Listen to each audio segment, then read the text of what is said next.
My daughter asked her stepfather to walk her down the aisle, then uninvited me because it might be awkward. So I walked away and didn't look back. Hello, Reddit I plus here. I raised my daughter alone for the better part of her life. Her mother Vanessa and I divorced when Kayla was only 5. The marriage had already begun to erode long before it ended, fueled by resentment, betrayal, and cold silences. Vanessa was emotionally distant, and toward the end, she was barely present. She walked out of the marriage and left our daughter with me, saying she needed time to find herself. That time turned into years. So I became both father and mother. I cooked, I cleaned, I packed school lunches and braided Kayla's hair before school. I taught her how to ride a bike, held her when she cried over middle school bullies, stayed up late helping her with algebra, and took time off work for every doctor's appointment and parent-teacher conference. There were birthdays where it was just the two of us, movie nights where she'd fall asleep on my shoulder, and quiet moments when I'd find her doodling Kayla Morgan in notebooks. My last name. That meant everything to me. She was my world.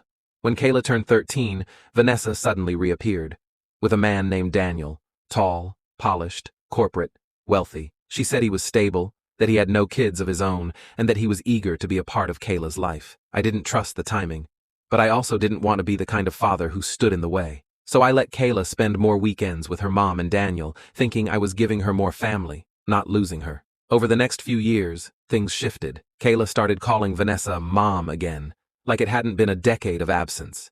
She started mentioning Daniel in casual conversation more and more. Daniel took me to look at colleges, or Daniel helped me pick out my car. At first, I was glad she had more people in her corner, but then Father's Day came and went without a text. My birthday, too. She was always busy or out of town. When I brought it up gently, she brushed it off, said I was reading too much into things. Still, I paid for her college. I co-signed the loan on her car when Daniel said he wasn't comfortable mixing finances. I helped her with the deposit for her first apartment. And when she got engaged last fall, I was the one who helped her fiancé, Jeremy, pick out the ring. I thought, maybe this would bring us back closer. Then came the wedding. A few weeks after she got engaged, Kayla asked to meet for lunch. She looked nervous. Her hands kept fidgeting with her napkin. Then she said, "Dad, I've been thinking, I want Daniel to walk me down the aisle." I stared at her for a moment, trying to register what she'd just said. She continued, "It's not that you haven't been there. You have. Of course you have. But Daniel's been a big part of my life too. And with the seating and the ceremony, I just think it might feel awkward for everyone if both of you were involved." I said nothing. Then she added, "Honestly, I think it's best if you don't come. There's a lot of tension between you and Mom, and I really want the day to be smooth. No distractions." That's when it hit me. I wasn't just not walking her down the aisle. I was being erased entirely. I paid for the college education she used to land her first job. I carried the weight when her mother disappeared. And now, I was the potential distraction at her wedding. I stood up from the table, dropped a few bills to cover lunch, and quietly said, "I won't be a distraction, Kayla. I won't be there." She tried to reach out a few weeks later. A text here and there. "Just wanted to see how you're doing." I didn't respond. There was nothing else to say. The wedding came and went. I didn't see it, but I heard enough. Family sent pictures. Friends called in disbelief. She posted photos on Instagram. Daniel in his sleek tuxedo, proudly walking her down the aisle while Vanessa beamed. I saw comments like, "Beautiful moment between father and daughter." I felt sick, not just at the lie, but at how quickly I'd been replaced in a story I helped write. Then came the twist. 2 months after the wedding, Daniel was arrested. Fraud. Embezzlement. Apparently, he'd been laundering money through one of the companies he consulted for. Vanessa's perfect man was a con. Their assets were frozen. Vanessa's house, Kayla's supposed future inheritance, was seized. Suddenly, Kayla came knocking, not with flowers, not with humility, but with panic. She showed up at my door with tears and a trembling voice. "Dad, I didn't know where else to go." I let her in. We sat at the kitchen table, the same table where I'd helped her with homework, where we'd carved pumpkins, where she'd once cried over a C+ in chemistry. "I messed up," she said. I don't know. I just wanted everything to be smooth, to make everyone happy." I looked at her and asked, "Did it make you happy?" She was quiet for a while. Then she said, "No, not really." She apologized, or at least tried to. Said she didn't think it would hurt me that much, that she figured I'd understand, that Daniel meant well. I told her the truth. "I wasn't hurt that you chose someone else to walk you down the aisle, Kayla. I was hurt that you uninvited me, that you erased me, that I became a footnote in your life the moment someone shinier came along. You were my world. I was never yours." She cried. "I didn't. I didn't scream, I didn't shame her, but I didn't let her back in either. That chapter ended the day she chose convenience over character. Sometimes people assume forgiveness means restoration. It doesn't. I forgave Kayla, for myself, for the peace of not carrying bitterness, but I didn't invite her back into my life. I didn't give her access to my time, my home, or my heart again. You only get one chance to ask someone to walk beside you in life's biggest moments. She asked someone else. And now she has to walk through the aftermath on her own. And me? I'm finally walking forward, without looking back. 3 weeks after Kayla showed up at my doorstep, I received an unexpected visitor. Vanessa. She hadn't set foot near me in over a decade, not even when Kayla graduated. Not when she landed her first job.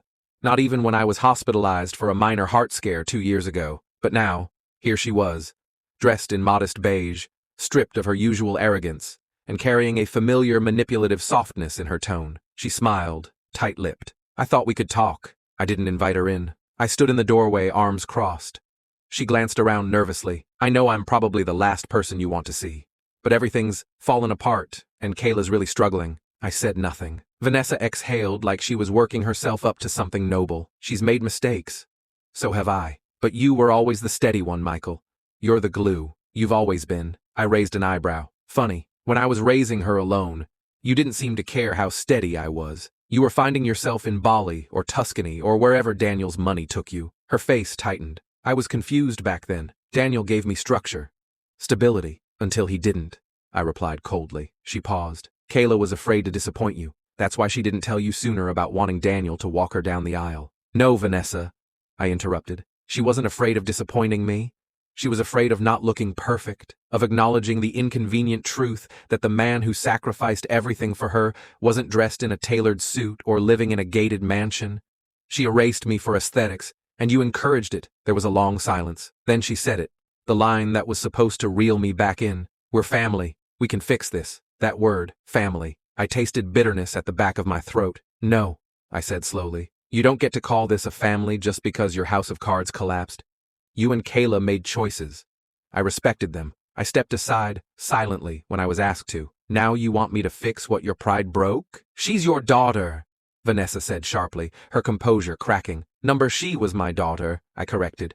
But daughters don't uninvite their fathers to their weddings. They don't lie to them. And they don't show up when the money's gone, looking for shelter in the ruins. Vanessa's lip trembled for the first time in years. I could see it. The look of someone realizing that charm no longer works. That grace has expired. She's hurting. So am I replied. A few days later, Kayla texted me again. Dad, I miss you. Can we please talk? I was wrong. You taught me better. I forgot that. I'm sorry. Please, just lunch? This time, I did reply. Kayla, I will always care about the girl I raised. But the woman you've become, she made it clear I'm not part of her life. I respected that. Please respect that I'm choosing peace now. She didn't reply again. And I didn't expect her to. Months passed. I heard from mutual friends that Kayla moved back in with her mother. She started working part-time to cover her expenses. Vanessa sold off her jewelry and car to stay afloat. Daniel was still awaiting sentencing. I took a trip to the mountains. No phone, no noise. Just air and space and silence. One evening, I stood near the edge of a cliff, watching the sunset. For the first time in years, I felt light, free from the weight of misplaced loyalty, unconditional love abused, and a lifetime of being taken for granted. Some bridges don't need to be burned. Some bridges need to be left alone, so they can collapse under the weight of their own betrayal. I didn't walk away out of anger. I walked away because sometimes the best way to honor your worth is by never going back to the people who only value you when they're desperate.